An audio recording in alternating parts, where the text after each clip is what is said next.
இயேசுவுக்கே புகழ், மரியே வாழ்க. அன்பிற்குரியவர்களே, யூதர் நினைத்துக் கொண்டிருந்தார்கள் கொலை செய்வது மட்டும்தான் நமக்கு தண்டனை தீர்ப்பை கொடுக்கும் அப்படின்ட்டான. இயேசு சொல்லுகின்றார், கொலைக்கு நிகரான பாவம் என்பது நாம் சினம் கொள்வது. இன்னைக்கு சிந்தித்து பாருங்கள், இயேசு சொல்லக்கூடிய அப்படி பார்வையில் நாம் பார்த்தோம் என்றால், இன்னைக்கு ஒரு நாளைக்கு எத்தனை முறை நாம் கொலை செய்து கொண்டிருக்கிறோம். நம்முடைய வீடுகள்ல, நாம் வேலை செய்யக்கூடிய இடங்கள்ல, மருத்துவமனைகள்ல, பள்ளிக்கூடங்கள்ல, எத்தனை இடங்கள்ல நாம் கோபப்பட்டு கொண்டிருக்கிறோம். நம்ம கோபம் வருகிற பொழுதெல்லாம் ஒரு கதை ஒன்றே உங்களுக்கு சொல்லுகிறேன், நினைவு வைத்துக் கொள்ளுங்கள்.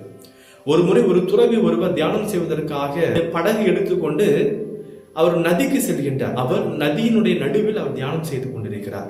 அந்த நேரத்துல யாரோ ஒருவர் இவருடைய படகை ஆற்றுவது போல இவருக்கு தோன்றுகிறது. ஆனால் அவர் கண்ணை திறக்கவில்லை, அவர் அமைதியாக இருந்தார். மீண்டுமாக யாரோ ஒரு படகை இன்னும் ஆட்டுவது போல இவருக்கு தோணிக்கொண்டிருக்கிறது. மீண்டும் இவர் கண்ணை திறக்கல, அமைதியாக தியானம் செய்து கொண்டிருந்தார். மீண்டுமாக இன்னும் ஆக்ரோஷமாக யாரோ ஒருவருடைய படகை தள்ளி கொண்டு இருப்பதும் அவருடைய படகை ஆட்டி கொண்டு இருப்பது போல தோன்றுகிறது. இவரால் தியானம் நிம்மதியாக பண்ண முடியல. ஒரு முடிவுக்கு வராரு, இன்னைக்கு கண்ணை திறந்து பார்ப்பேன், இன்னைக்கு எவன் இந்த காரியத்தை செய்து கொண்டிருக்கிறானோ அவன் செத்தான் அப்படின்னு சொல்லிட்டு அவனை கொன்னுறணும் அப்படின்னு சொல்லிட்டு அவர் கண்ணை முடித்து பார்க்கிறாரு. அவருடைய படகில் மோதியது, அவருடைய படகை ஆட்டியது வேற ஒன்றும் கிடையாது, யாரும் இல்லாத படகு. எப்படி யாரும் இல்லாத படகை நம்ம ஒன்றும் செய்ய முடியாதோ அதே போலதான் இன்னைக்கு கோபம் வருகின்ற நம்முடைய மனநிலை அதற்கேற்றார் போல மாற்றிக்கொள்ள வேண்டும். யோசிச்சு பாருங்க, எங்கேயா ஒரு சின்ன பிள்ளை நம்முடைய கண்ணத்தில் அரைஞ்சுங்கிறதுக்காக அந்த பிள்ளைக்கு நம்ம கண்ணத்தில் அறைவோமா?